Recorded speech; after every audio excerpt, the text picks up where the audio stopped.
Year after year, the Banauan cultural group from Barangay Guadalupe in Cebu City has impressed the public with their talent and faith through their performances to the child Jesus. Sinulog Foundation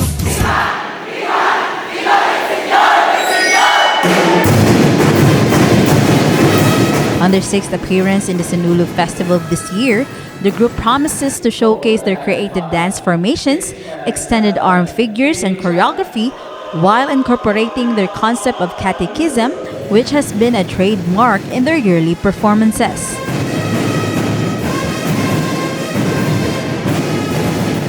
So, ang Banauan Cultural Group is nag-trademark siya about catechism.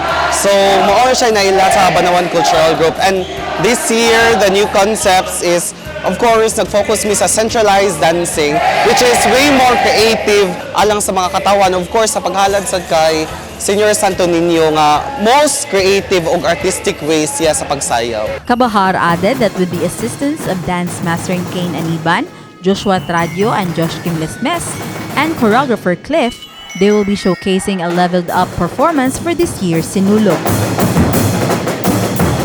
With 100 dancers and 190 props men, the group aims to dominate the Sinulog sa kabataan sa Dakbayan as well as the Sinulog Grand Parade through a more vibrant and grand presentation in expression of their gratitude to Señor Santo Niño.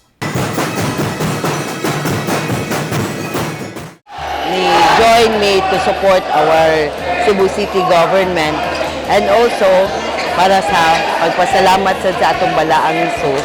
And of course, joining the Sinulog activity will give also pride to our Barangay.Guadalupe. Since 2017, the Banauan Cultural Group received awards in their performances during the Sinulog sa Barangay. Their latest success was hailing 3rd place in both Sinulog Ritual Showdown and Street Dancing in last year's Sinulog sa Barangay, and they aim to still secure a sure placement in this year's competition. This has been Mary Francis Lynn Caayon for Sinulog 2024 sa MyTV.